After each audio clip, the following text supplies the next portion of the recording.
Muy buenas noches, bienvenidos a Noticias 22 en este miércoles 8 de septiembre. Qué gusto estar nuevamente con ustedes en una transmisión completamente en vivo. Es miércoles internacional.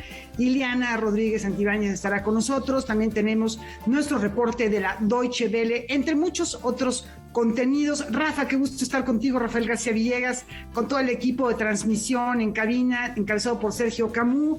Y bueno, pues ahora esperamos que sea un día sin contratiempos, sin sorpresas como la de ayer. Recordarán, Rafa, estábamos en plena transmisión, todavía nos quedaba un ratito y de pronto el temblor. Así es, mi querida Laura, te saludo con muchísimo gusto a ti y a los amigos del auditorio. Hola a Gaby Herrera, en la traducción de lenguas de señas mexicanas. Le enviamos un fuerte abrazo, por supuesto, a Laura Regis. Y bueno, sí, Laura, lo que pasa en un programa en vivo, estábamos entrevistando ayer a Cristina Rivera Garza cuando se disparó la alerta sísmica y después estuvo bien fuerte, 7.1 grados en la escala de Richter. Se dieron esos fenómenos de luminiscencia que es por la fricción de algunas partículas en la Tierra, que bueno, por si fuera poco, más allá del sismo, el espectáculo visual fue toda una conjunción de momentos, pero nosotros muy complacidos de poder estar llegando hasta ustedes. Y finalmente aquí estamos, ya retomaremos en algún momento, Laura, esa entrevista con Cristina Rivera Garza, quien se encontraba en Houston en este enlace, con esta charla, para después cerrar las ideas y hablar de su reconocimiento, de su premio, de sus libros y de sus planes futuros. Pero por lo pronto, con respecto a lo sucedido el día de ayer, ya la Secretaría de Cultura inició las labores de monitoreo. Hay buenas noticias, al parecer los bienes inmuebles e inmuebles del patrimonio cultural en todo el país se encuentran en óptimas condiciones, Laura. Afortunadamente esto es, este comunicado que da a conocer la dependencia dice que no hay afectaciones severas en ninguno de los estados donde se percibió el movimiento telúrico. Los protocolos de revisión se realizan por medio del Instituto Nacional de Antropología e Historia, la Dirección General de Sitios y Monumentos del Patrimonio Cultural y el Instituto Nacional de Bellas Artes y Literatura, que inmediatamente pusieron manos a la obra para ver cómo se encontraba este patrimonio, Rafa. Sí, y de manera particular allá en el estado de Guerrero, donde estuvo el epicentro del sismo de ayer, que bueno, septiembre no nos deja de sorprender. En este primer reporte, la Coordinación de Protección Civil del INVAL menciona que no se registran daños graves, tanto en el Palacio de Bellas Artes como en el Centro Cultural del Bosque y en las oficinas administrativas en la Torre Prisma. Y aquí en Noticias 22, por supuesto, seguiremos muy al pendientes del tema, siguiendo estas labores, estos trabajos de supervisión y revisión y esperando que ya no haya más sustos de esta índole, Laura. Y nos vamos con la información. Ojalá. Y dice que algo de lo que justamente estábamos platicando ayer, que salió al tema en la conversación con Cristina Rivera Garza, es el anuncio. La Suprema Corte de Justicia de la Nación declaró que es inconstitucional criminalizar el aborto de manera absoluta por parte de las mujeres gestantes. ¿Qué significa? ¿Por qué es tan importante esta declaratoria para nuestro país? Bueno, pues les hemos preparado un reportaje. El equipo de noticias platicó con la investigadora y activista Marta Lamas. Vamos a ver.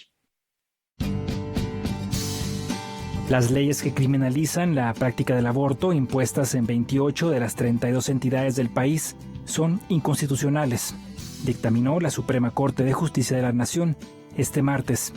Un hecho histórico que abre la puerta a la legalización del aborto en todo el país. Para la investigadora y activista Marta Lamas, este es un triunfo de los movimientos feministas y de los ideales progresistas que han demostrado los ministros de la Suprema Corte. Yo creo que para el movimiento feminista y todos los grupos que incluyen ese movimiento, este es un triunfo, ¿no? Un triunfo compartido con un grupo de juristas progresistas, ¿no?, que han utilizado los estándares internacionales, ¿no?, y que están en la punta de una discusión y que han entendido la locura de penalizar o castigar a las mujeres que abortan. Desde hace siglos las mujeres siempre han abortado y realmente el tema de la penalización no sirve ni para garantizar derechos ni para dejar de que se embaracen sin desearlo. Lo que hay que apostar es por ampliar la educación sexual, por ampliar el acceso a anticonceptivos baratos y seguros, ¿no? Y por entender que hay distintas perspectivas en la vida. Habrá mujeres que embarazadas sin desearlo decidan llevar a cabo ese embarazo y están en su derecho, y otras que decidan interrumpir. Y la ley está justamente para quien elige interrumpir, que tenga las condiciones para hacerlo, y que la que elige seguir su maternidad lo pueda hacer. La decisión se tomó de manera unánime por los 10 ministros en el Pleno, que discutieron la propuesta del ministro Luis María Aguilar para despenalizar el aborto y dejar en libertad a las mujeres que han decidido la interrupción del embarazo en su etapa inicial. El proyecto del ministro Aguilar es muy progresista. Habla mucho de la maternidad y del proyecto de vida de la mujer, e insiste que un embarazo no puede ser un obstáculo en el proyecto de vida de una mujer. Y de alguna manera hace una argumentación en contra de esta obligatoriedad, ¿no? Y recupera el deseo de las mujeres. El debate pro vida, pro aborto es uno de dos miradas opuestas e irreconciliables. Sin embargo, hay que considerar la realidad nacional en torno al tema del aborto. De acuerdo a varios estudios, se calcula que en todo el país se practican cada año entre 750,000 y 1 millón de abortos clandestinos, y un tercio de ellos resulta con complicaciones que requieren atención médica urgente, colocando el aborto clandestino como la cuarta causa de muerte materna en México. A nadie le van a imponer nada con esto. Simplemente la Corte está diciendo que no hay que castigar a las que abortan, porque en este momento hay cientos de mujeres abortando que no afectan los derechos de terceras personas, que ni te estás enterando de cómo están abortando, pero que pueden ser castigadas si son pobres. Porque las ricas pueden abortar en los consultorios de sus ginecólogos y nadie las va a llevar a la cárcel. Las que llegan a la cárcel son mujeres pobres, las que tienen problemas luego de salud, las que incluso mueren por un aborto mal hecho, son mujeres pobres.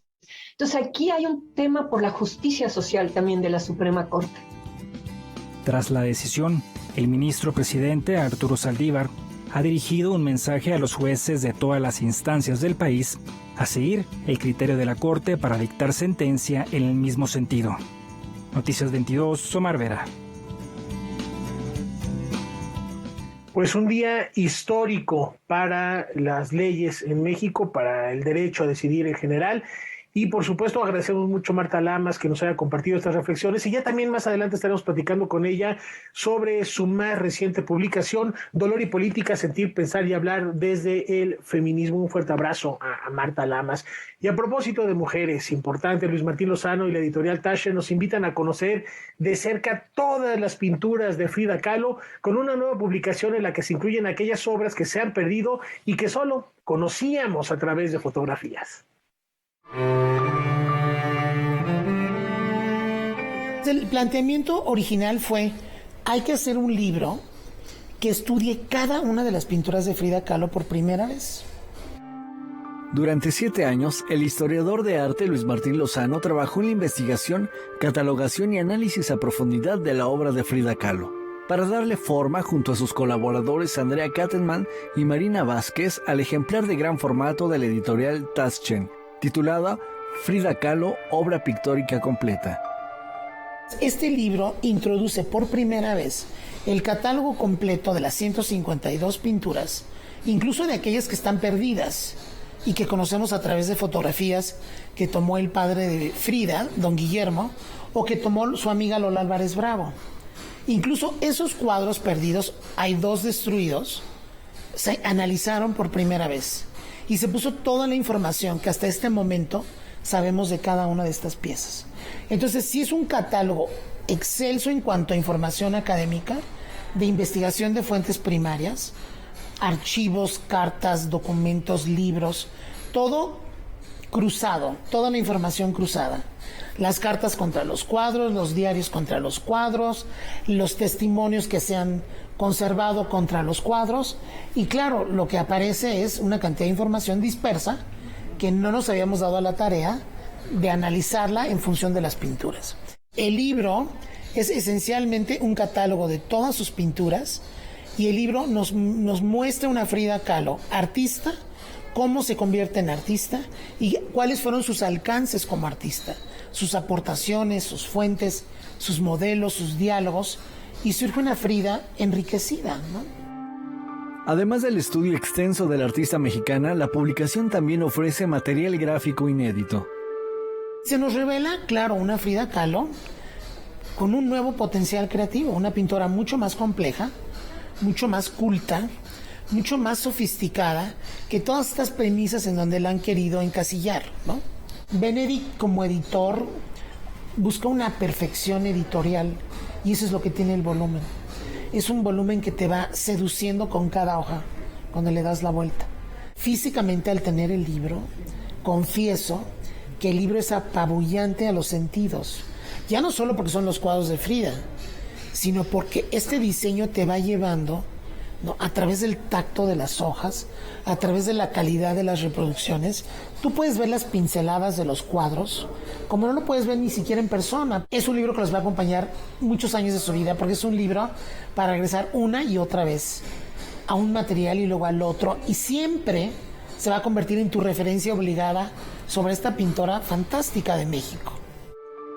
Noticias 22, Óscar Cortés. Antes de la pausa, les comentamos que el poeta Jorge Humberto Chávez obtuvo por unanimidad del jurado el Premio Internacional de Poesía Jaime Sabines Gatien Lapointe por su obra Bar Papillón y el poema Triste. Mañana les vamos a tener una entrevista, toda la información completa para que se acerquen a esta obra. Vamos a una pausa por lo pronto.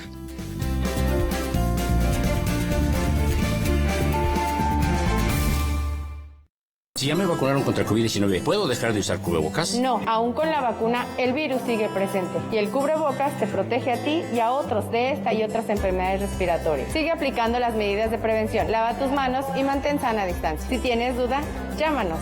Frente al COVID, más vale prevenir. Instituto Mexicano del Seguro Social. Y el liberalismo siempre ha estado casado con el impulso hacia la modernidad. Alguien que no cree en los derechos de las minorías, pues no puede ser una persona abierta. Tú puedes tener matices en tu convicción, pero hay límites. Silvia Lemus platica con Federico Reyes Heroles. Tercera parte, nuevo capítulo. Tratos y retratos, nueva temporada, miércoles 22 horas. El PRI demostró que está del lado de las familias de México, de su seguridad y estabilidad, de su salud y tranquilidad. Y ahora, gracias a ti, podremos regresarle el crecimiento de México. Porque para que México vuelva a crecer, México tiene que volver a creer. PRI, el Partido de México.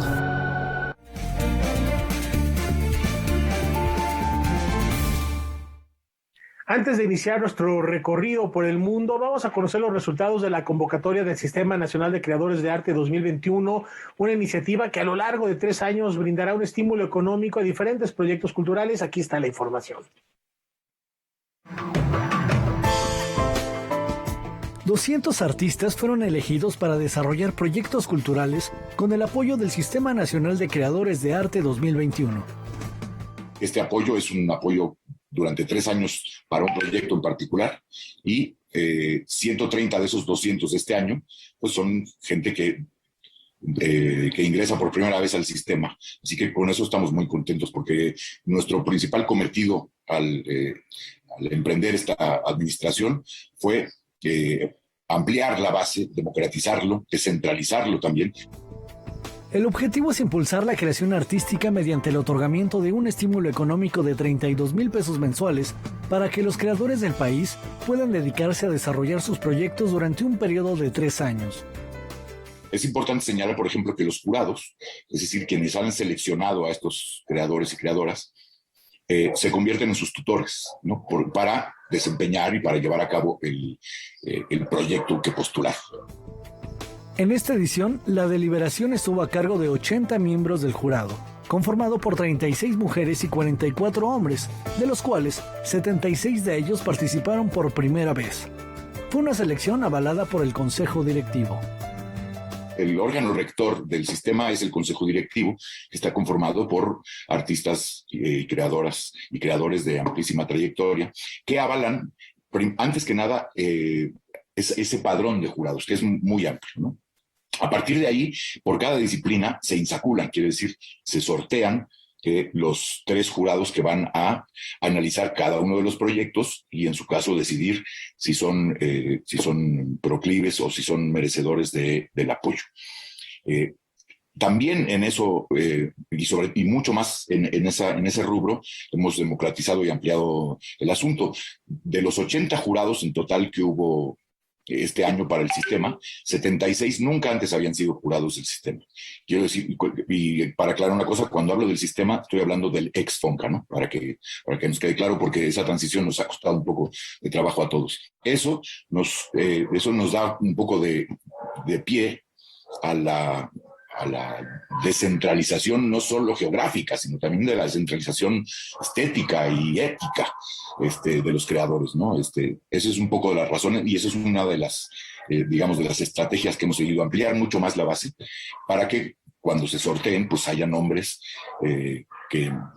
pues distintos. Mucho de la queja de algunos creadores es que quienes los juzgan y quienes los sancionan no son pares. Y yo creo que, bueno, eso, que sean pares, lo garantiza el hecho de que están avalados ya por el Consejo Directivo. Esta beca tiene la misión de apoyar la creación y la producción artística y cultural de calidad, que operen bajo las premisas de participación democrática, equidad de oportunidades y juicios de paridad en la selección de proyectos. No somos perfectos, no somos monedita de oro, pero estamos trabajando a conciencia y todos los días por garantizar esos derechos y por ampliar el panorama estético y ético y cultural de nuestro país y garantizarle su acceso a los medios y a la creación. Noticias 22, Óscar Cortés.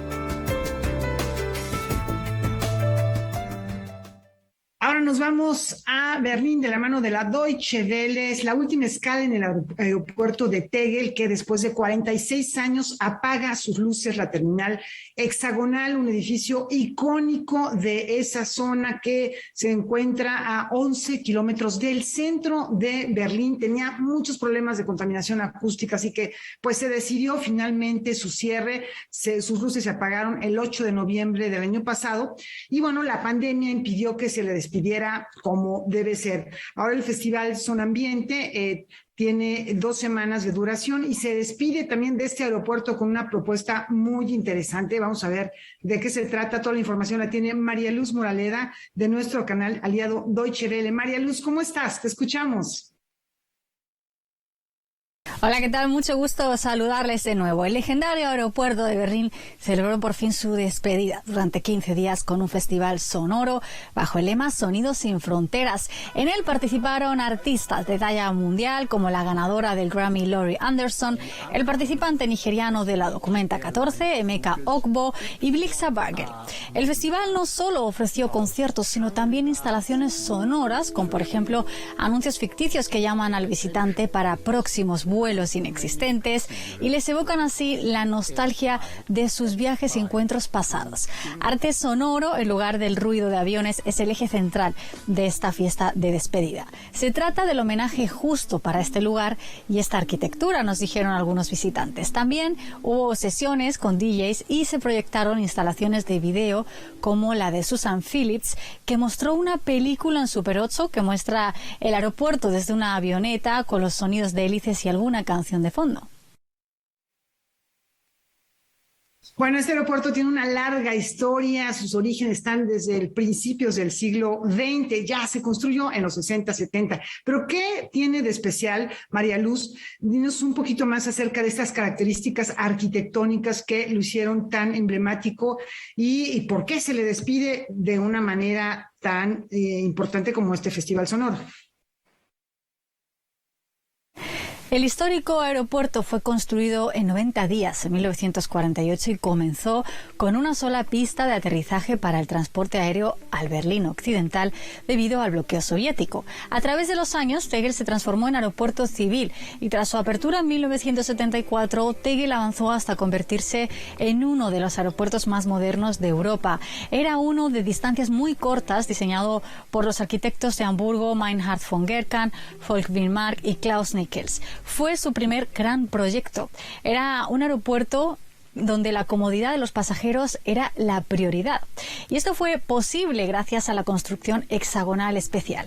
Y esto significa que había un anillo exterior y otro interior. Desde el anillo interior, es decir, desde donde se llega en bus o en taxi hasta el avión, había un paseo de solo 32 metros, nada que ver con la arquitectura aeroportuaria actual. Bueno, efectivamente, este festival le va a dar a la gente la oportunidad de despedirse de un edificio con estas características que comentas, María Luz, de modernidad, de facilidad, de, por ejemplo, con el equipaje había que hacer un recorrido muy breve, los pasajeros, no como ahora terminales muy, muy grandes que hay que pasar y, bueno, pues llegar con muchísima anticipación. Ahora, la pregunta obligada es, ¿en qué se va a convertir el ex aeropuerto de Tegel ahora? ¿Nos platicas? A partir de ahora, el edificio de la terminal, catalogado como tal, se convertirá en la Universidad de Ciencias Aplicadas de Berlín y en el terreno del aeropuerto se construirá un parque industrial y de investigación, así como una innovadora zona residencial de 5.000 viviendas para unas 10.000 personas. Durante el festival, los visitantes pudieron al menos experimentar el icono arquitectónico por última vez antes de que se reconstruyan los edificios de la terminal. Desde el canal DW Deutsche Welle se despide hasta la próxima. Con mucho gusto, María Luz Moraleda con más temas culturales. Bueno, pues ahí se queda esta larga historia. Ahí, en esos terrenos, antes de que hubiera aeropuerto, los cepelines volaban, hubo accidentes, se dejaron de usar, como sabemos, en la historia para transporte de pasajeros, pero bueno, tenía esta vocación ya aeronáutica que, pues hasta ahí se queda. Rafa ya será reemplazado por el nuevo aeropuerto Berlín-Brandenburgo, que tiene otras características más apropiadas por la cercanía que tenía el otro con la ciudad, con el centro de la ciudad de Berlín. ¿Cómo ves, Rafa? No, fascinante también la funcionalidad que tuvo en aquel entonces. 90 días en construirlo, es impresionante, pero hay que también estar conscientes de las nuevas tecnologías y de las infraestructuras precisamente para hacer funcional una terminal aérea como fue esta allá en Tegel. Pero es atractivo y además que lo rescaten como universidad me parece una gran oportunidad, Laura. Que no se abandone. Así es. Y seguimos nuestro viaje internacional en la hermana República de Avándaro. Este fin de semana se cumplen 50 años del Festival de Rock y Ruedas que se llevó en este municipio, un encuentro musical sin precedentes entonces en nuestro país, que marcó a varias generaciones por su magnitud y sobre todo por el contexto social y político en el que se llevó a cabo. Federico Rubli y Graciela Iturbide reviven estas grandes fiestas musicales con una nueva edición de Yo estuve en Avándaro. ¿Qué pasó con lo que dijo? A 5 décadas del festival que marcó el desarrollo del rock en México, Trilce Ediciones presenta la versión conmemorativa del libro Yo estuve en Avándaro, publicación que reúne el testimonio escrito de Federico Rubli con el testimonio gráfico de Graciela Iturbide, y en la que se muestra la investigación rigurosa que el economista de profesión realiza en los archivos de la Dirección Federal de Seguridad sobre el mítico encuentro. Yo creo que un valor importante, al menos de mi texto, ¿no?, es que desmitifica muchas cosas que se habían dicho a lo largo de los años sobre el festival, ¿no? Y sobre todo gracias a la investigación que efectué en estos archivos de la Dirección Federal de Seguridad, pude armar una hipótesis, y es eso, una hipótesis, porque obviamente no hay una prueba fehaciente que así fue, pero es una hipótesis de cómo toda esta campaña de censura contra el rock mexicano se fue fraguando desde las más altas esferas del poder, ¿no? Sobre todo la respuesta principal que trato de encontrar en el libro es por qué el Estado, el gobierno, desató esta feroz campaña de censura en contra del rock mexicano, ¿no? El autor traslada al lector al 11 y 12 de septiembre de 1971 y lo lleva a reconstruir cada uno de los acontecimientos. A partir de una crónica vivencial, Rubli, quien en ese año trabajaba para la revista México Canta, narra los detalles del origen del Festival de Rock y Ruedas de Avándaro, los motivos que lo llevaron a asistir y las consecuencias de esta concentración juvenil. Entonces, pues toda esa crónica la trato de plasmar ahí, ¿no? De cómo fue surgiendo la inquietud de decir, pues vamos al Woodstock mexicano, porque eso fue lo que finalmente se estaba transmitiendo a los jóvenes, ¿no? Y bueno, todo el recuento viene desde la llegada a Avándaro, la lluvia, la noche previa, cómo pues la gente estaba acampando, ¿no? Cómo al inicio los mismos organizadores esperaban quizá 20,000 personas, luego un día antes dijeron a lo mejor 60,000, y al final no hay un cálculo oficial, pero yo sí calculo, junto con otros que lo hemos hecho, calculamos que hubo una presencia de alrededor de 300,000 jóvenes, ¿no? Y lo sorprendente es que fueron 300,000 jóvenes en un ambiente totalmente de armonía y de paz. Avándaro fue dos cosas a la vez, ¿no? Fue la cima de todo este rock original de la onda chicana, pero fue su abrupta caída hacia un laberinto de represión, de censura, ¿no? Muy lamentable en ese sentido, porque duró pues más de una década esa censura hacia el rock mexicano. Las imágenes que acompañan la publicación fueron capturadas por la fotógrafa mexicana Graciela Iturbide, quien comparte su experiencia a manera de crónica visual. La edición conmemorativa Yo estuve en Avándaro puede conseguirse de manera física o digital. Con información y texto de Karen Rivera, Óscar Helguera, Noticias 22. Qué buenas imágenes, un clavado al pasado y explicar por qué se prohibieron después los conciertos en México. Bueno, como todos los días a las 9 de la noche tenemos Debate 22. Quédense con nosotros porque nuestra compañera Kimberly Armengol va a recibir al especialista en Medio Oriente, Marcela Chávez, para hablar sobre las mujeres en Afganistán. Qué tema tan importante. No se lo pierdan. Terminando este espacio informativo. Regresamos en un instante.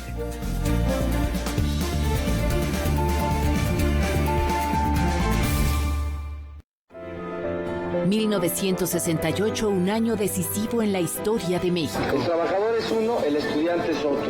Nos respetan, lo respetamos, pero somos muy aparte. Lo que pasa es que no sabemos nada, solo lo que dicen los periódicos. Esta es la memoria de un hecho vergonzoso. Comunistas, hijos del diablo.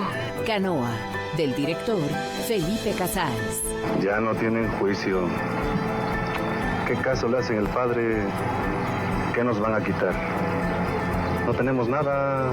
Estreno, versión remasterizada, en el marco del Día Nacional del Cine Mexicano. Domingo, 22 horas. ¿Aún no cuentas con la app Noticias 22 Digital? Ya la puedes descargar desde tu celular y disfrutar del mundo del arte y la cultura nacional e internacional. A un solo clic, tendrás acceso a artículos sobre artes vivas, música, letras, ciencia, tecnología, cine y televisión. Y estés en donde estés, podrás acceder a la programación de Canal 22 en tiempo real. App Noticias 22 Digital, porque la cultura ahora está en tus manos. Disponible en iOS y Android. La experiencia de deslizar su ser a otro cuerpo. Tenía 35 años, estaba casado, tenía una hija y ni siquiera sabía dónde estaba Zacatecas. Tendiendo así recuerdos y vivencias compartidas. ¿Cómo se siente dejar a tanta gente en cada vida?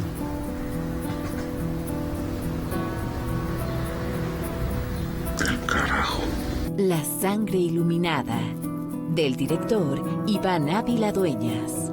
Encontraron algo extraño en los análisis de sangre. Día Nacional del Cine Mexicano. Jueves, al terminar, una mecanógrafa perdidamente enamorada.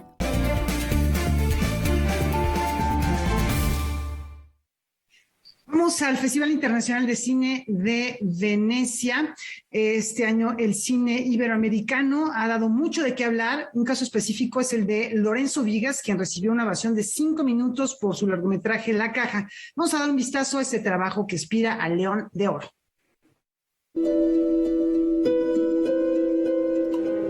En 2015, Lorenzo Vigas se llevó el León de Oro, máximo galardón del Festival Internacional de Cine de Venecia, por la película Desde Allá, convirtiéndose en el primer cineasta latinoamericano en obtener este preciado galardón. El filme gira en torno a la paternidad, un tema presente en toda su filmografía. A todas las personas que han venido... Ahora vuelve a retomarlo en La Caja, cinta con la que regresa a este certamen. ¿Parentesco? La historia se desarrolla en la frontera y aborda el tema de la desaparición forzada. Un niño de Ciudad de México que se va a buscar a su padre, con quien no vivió porque desapareció hace muchos años, y le dan una caja en Chihuahua con los restos de su padre, ¿no? Fue descubierto en una fosa común. pero de pronto ve un señor caminando por la calle y este señor es idéntico a su papá.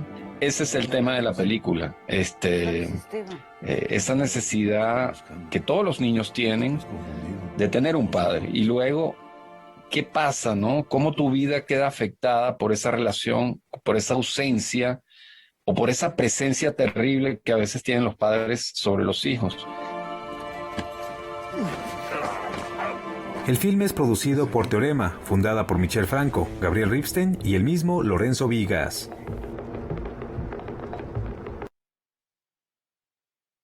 Poder llevar la caja a Venecia, pero representando a México, para mí es un placer enorme.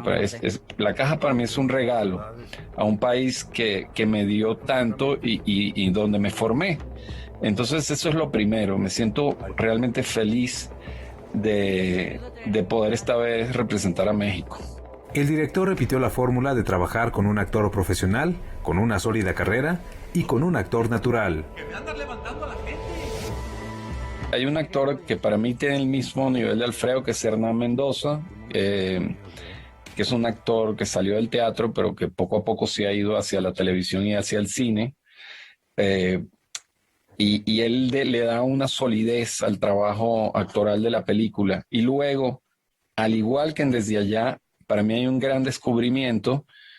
En Desde Allá era Luis Silva, y en este caso es Hatsin Navarrete.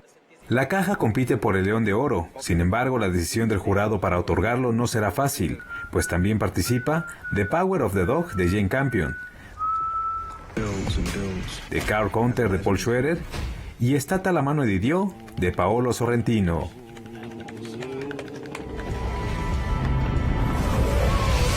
Noticias 22, Julio López. Reiteramos nuestros buenos deseos a toda la representación mexicana que está allá en el Festival de Cine de Venecia.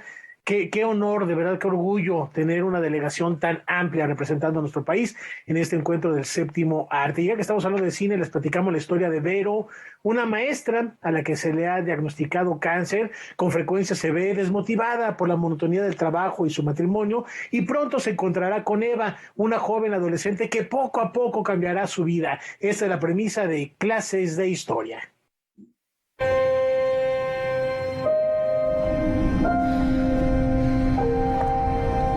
El director Marcelino Islas ha forjado una discreta pero sólida filmografía. Al centro de sus historias encontramos a mujeres inmersas en dramas cotidianos, permeadas por la soledad y la monotonía, vidas grises que poco a poco van resurgiendo, que logran recuperar un poco de su luz en medio de la tragedia. El propósito de la ciencia histórica. Ya lo hizo en Marta, luego en La Caridad y ahora en Clases de Historia. Aunque todos sus personajes parten de un punto similar, sus historias son completamente diferentes. El hilo conductor entre ellas es el personaje de Eva, que aparece en las tres películas. Aquí Eva es una adolescente que desarrolla un fuerte vínculo con una maestra de historia, una mujer estricta y un poco amargada. ¿Y ahora qué va a hacer? Ahora que no tiene trabajo. El buscar que este personaje dejara de lado su representación y que se encontrara ella misma era como la búsqueda que teníamos, y a partir de ahí es donde fuimos construyendo, y creo que partiendo de eso se encontraron todos estos matices. Estos niños luego salen con cada cosa. Verónica Langer construye uno de los mejores personajes de su carrera, la maestra Vero. Para ella, su existencia ha perdido sentido, pues sabe que irremediablemente se le escapa la vida. Padece cáncer terminal y ha decidido no someterse a ningún tratamiento. Y se despiertan estas ganas de vivir que han estado dormidas por décadas, ¿no? Y yo creo que eso es algo que le pasa a mucha gente. Es como una especie como de depresión que tiene esta mujer, ¿no? Que no la ha ni siquiera reconocido. Eva la saca de su letargo con su rebeldía y ligereza. Clases de Historia es un encuentro de dos soledades. Como dice Vero, creo que es el sueño de todo actor, ¿no? El poder hacer personajes así de complejos y de tridimensionales, ¿no? Y pues claro que también es un reto, y para mí lo fue más porque estaba mucho más chica que ahora. Tenía 15 años cuando empecé con todo este proceso con Marcelino. Clases de Historia revela la madurez como cineasta de Marcelino Islas, la templanza y experiencia de Verónica Langer y la promesa de una gran actriz en Renata Vaca.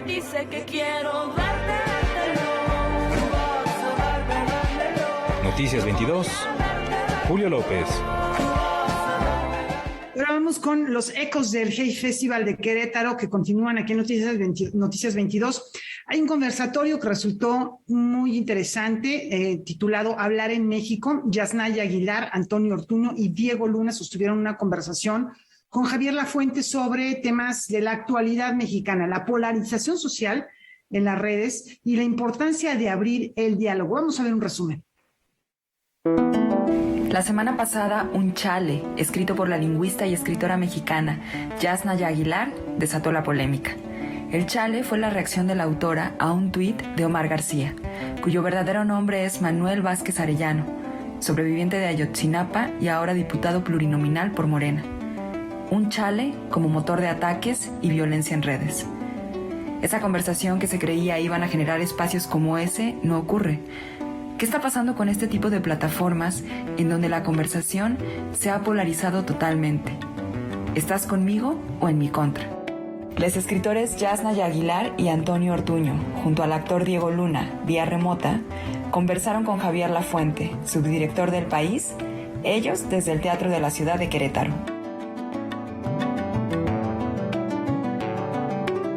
A diferencia de cualquier otro discurso o texto, lo que alguien dice en una conversación va a verse profundamente impactado por lo que la otra persona dice. O sea, entonces lo que yo digo moldea lo que tú vas a responder y lo que tú respondes moldea lo que yo. Entonces esa posibilidad me parece maravillosa, es una co-creación constante. La mera escucha ya es un ejercicio indispensable hoy, ¿no? La escucha ya va desapareciendo porque pareciera que de lo que se trata es de reaccionar con total prontitud, y eso lo que hace es que nullifica la posibilidad de encontrar sustancias.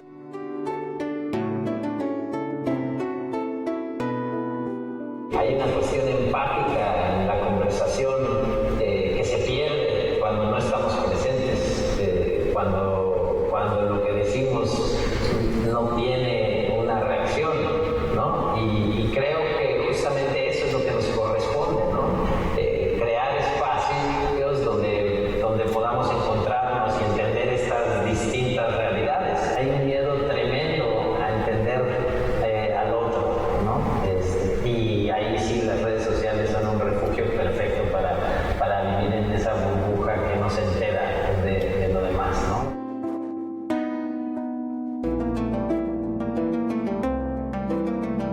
Las plataformas son algo que me inquieta muchísimo, ¿no? Primero porque si hablamos de hablar en México tendremos que aceptar que en México la conversación no puede ser solo en español porque no es la única lengua. Para mí las redes sociales, sobre todo Twitter, para mí es una ventanita en la que estoy viendo el mundo en español. A mí me atraía al principio en las redes sociales esa posibilidad de que la gente hablara por sí misma. Y eso es algo que desde diferentes frentes, políticos, comerciales, entretenimiento, etc., pues se fue contando y cada vez más gente habla como otra gente. Y es un poco como pelear, no con otros, sino con clones.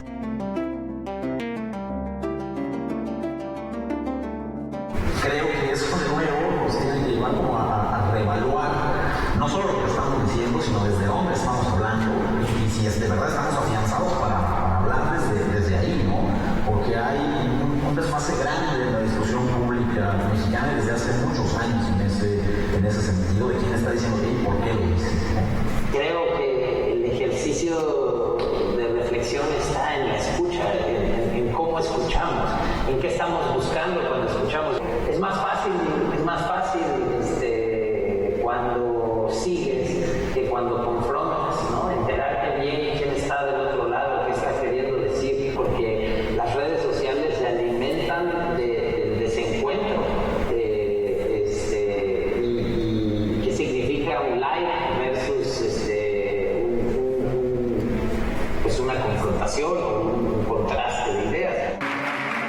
Noticias 22, Ana León.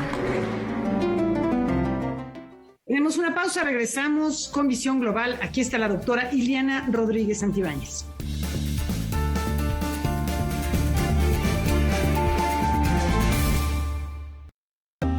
Esta semana en Algarabía, un programa de autoayuda. Porque les vamos a decir los 50 libros que no se pueden morir sin haber leído. Exactamente, en este nuevo programa de Algarabía TV en Canal 22. Pues aquí vamos a estar platicando de estos libros con sus autores a velocidades vertiginosas porque son 50. No se lo pierdan aquí en el 22. Algarabía TV, nuevo episodio, viernes, 21:30 horas. 1968, un año decisivo en la historia de México. El trabajador es uno, el estudiante es otro. Claro. Nos respetan, nos respetamos, pero somos muy aparte. No, que no sabemos nada, solo lo que dicen los periódicos. Esta es la memoria de un hecho vergonzoso. Comunistas, hijos del diablo. Canoa, del director Felipe Casares. Ya no tienen juicio.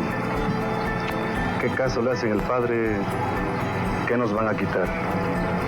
No tenemos nada.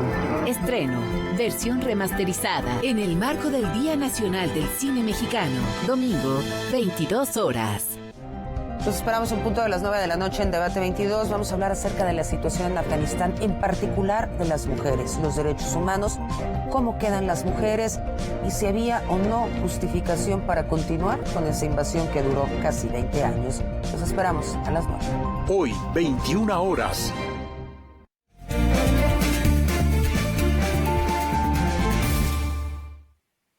El cambio climático es una situación cada vez más preocupante. Muchos desde distintas trincheras buscamos hacer algo para revertirlo, pero hay personas que de verdad están enfocando todo su esfuerzo para frenarlo y la UNAM los está buscando. Con el afán de reunir las ideas y las acciones de jóvenes preocupados por la salud del planeta y de ponerlas en marcha para fortalecer un México sustentable y resiliente, la UNAM realizó la convocatoria Climatón 2021 Conciencia y Acción ante la emergencia climática. Como resultado, se obtuvo una selección de 30 equipos multidisciplinarios integrados por 3 o 5 personas menores de 30 años que presentaron un proyecto para mitigar o adaptarse al cambio climático. Tenemos propuestas educativas, tenemos una que se llama Escuelas del Futuro, tenemos también grupos, desde el año pasado muchísimos equipos se inquietan por el futuro de algunas especies, sobre todo de los polinizadores, que sabemos que están en peligro. Entonces tenemos, por ejemplo, unas ideas de oasis urbanos para polinizadores o urnas biodegradables, esto para quienes quieran que su cuerpo en realidad, en vez de solamente soltar algunos gases tóxicos, no, más bien sea fuente de vida y genere, ¿no? Por convertirse en un arbolito. En la primera fase exponen sus proyectos, se discuten entre pares, hacen un pequeño video, aprenden a presentar su idea, a mejorarla como asesores y a partir de ahí se hace una semifinal. En la semifinal se escogen 5 equipos semifinalistas y esos 15 equipos van a trabajar muchísimo más seriamente y muchísimo más a profundidad sus proyectos con mentores especializados. Por ejemplo, si se trata de un proyecto, tenemos este año un proyecto para hacer biocombustible con el sargazo. Entonces, en este caso, bueno, pues se necesitan probablemente especialistas en mares, en océanos, en energía. La iniciativa es impulsada por dependencias de la UNAM como la Revista de la Universidad de México, el Programa de Investigación en Cambio Climático y la Coordinación Universitaria para la Sustentabilidad. Tiene entre sus objetivos principales generar un diálogo intergeneracional, es decir, que los jóvenes estudiantes sean acompañados, asesorados y respaldados por científicos y humanistas con experiencia en el campo. Además, se divide en fases que incluyen desde el entendimiento del problema, el complemento entre pares y la sesión con mentores, hasta la final. En la final generalmente se presentan los 15 proyectos en 4 minutos, cada equipo tiene 4 minutos para presentar el proyecto. Y esta final es pública. Y yo quisiera invitar calurosamente a quienes nos ven y quienes nos escuchan a asistir, porque en 3 en un máximo de 4 minutos, 15 equipos presentan proyectos que podrían cambiar el futuro de México, el futuro de distintas regiones. De hecho, tenemos este año 18 estados participantes en la República y cada uno da, así como el proyecto del Sargazo que mencioné, por distintas áreas del país, buscando qué tipo de mitigación o adaptación se necesita hacer ante el cambio climático. ¿Qué puede salir mal? La final de la convocatoria se realizará el 10 de septiembre, donde se darán a conocer los 4 proyectos ganadores y puede seguirse en climaton.unam.mx. Los premios van desde 17,000 pesos para el primer lugar hasta 3,000 para el cuarto. Noticias 22, Karen Rivera. Hemos visto en las últimas semanas imágenes muy perturbadoras sobre lo que está ocurriendo en la frontera sur de nuestro país. Hay una ola pues muy, muy importante de personas que huyen de diferentes tipos de crisis que se viven en distintos puntos de América Latina, del Caribe incluso. Y para ello tenemos a la doctora Eliana Rodríguez Santibáñez para platicar acerca de esto que está ocurriendo en esta zona muy fuertes. Las cosas que hemos estado viendo, niños, familias. Eliana, platícanos cuál es tu visión acerca de esta situación.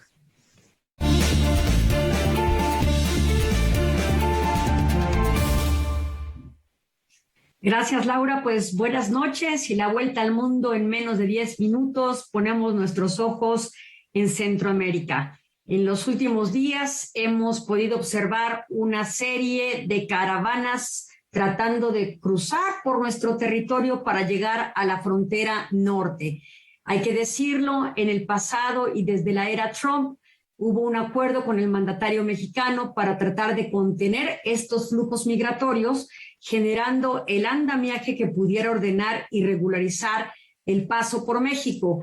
Esta intentona, por supuesto, también llegó hasta el presidente Biden, quien bajo la representación de la vicepresidenta Kamala Harris, que es la interlocutora en los temas migratorios, se ha tenido una serie de encuentros virtuales y presenciales con el mandatario mexicano y las autoridades de migración de este país y la Secretaría de Gobernación, quien es la encargada de la seguridad interior, precisamente para ver el paso de estos migrantes. La intención era cerrar la frontera norte de México desde el sur, es decir, desde prácticamente Tapachula, Chiapas.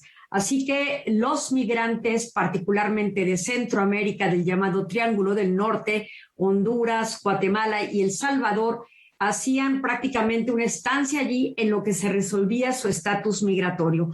A estos flujos migratorios se han sumado por las últimas tragedias, por fenómenos meteorológicos sufridos particularmente en Haití, y hay que decirlo, los efectos de huracanes también en Cuba, pues hemos visto un éxodo masivo de esos territorios y ahora se suma también Nicaragua, Cuba y Haití a estos otros flujos migratorios del Triángulo del Norte, tratando de entrar por nuestra frontera sur. Ante la impaciencia de que también la autoridad mexicana, particularmente el Instituto Nacional de Migración, no ha sido muy efectivo en las resoluciones y determinaciones de los tipos de visados para poder cruzar hacia los Estados Unidos, estos migrantes, por supuesto, que han decidido tomar camino y en esa travesía, por supuesto, se cometen muchas infracciones, hay que decirlo, por parte de los migrantes, porque no atienden a la estancia que deben tener antes de la resolución del tipo de visado, particularmente al visado de refugiados. Este tipo de visado se haya soportado por un andamiaje muy sólido en materia legal, particularmente la Ley sobre Refugio, Protección Complementaria y Asilo Político de México, que se inspira, por supuesto, en el Estatuto de Refugiados de 1951, entre otros ordenamientos. Y ahí particularmente lo que se establece es que un refugiado lo es cuando hay un temor fundado de ser perseguido por motivos de raza, religión, nacionalidad, pertenencia a un determinado grupo social o a opiniones políticas. Con este argumento, las visas se deciden, pero hay la autoridad mexicana pregunta al estado de origen si estas circunstancias existen en relación a este tipo de migrantes y si se confirman, Aparentemente son 3 meses para tratar de dictaminar o de otorgar el visado de refugiados. Evidentemente, ante las circunstancias de la pandemia y, por supuesto, la exacerbación de estos flujos migratorios a territorio mexicano, la autoridad también ha sido muy lenta. Pero la queja de los migrantes ahora es no solamente la impaciencia y la poca efectividad por la saturación de trabajo del Instituto Nacional de Migración, sino en los últimos días precisamente de los maltratos a los que fueron sometidos a varios de los migrantes. Ha habido señalamientos desde Naciones Unidas para tratar de que no se ocupe la fuerza para la detención de estas caravanas. Algunos testimonios recogidos de estas caravanas señalan que lo único que quieren es llegar hasta la frontera norte para que Estados Unidos les permite el paso. Hay una expectativa muy alta desde que Joe Biden preside la presidencia y comenzó dentro de sus propios discursos a señalar que regularizaría la entrada hacia los Estados Unidos.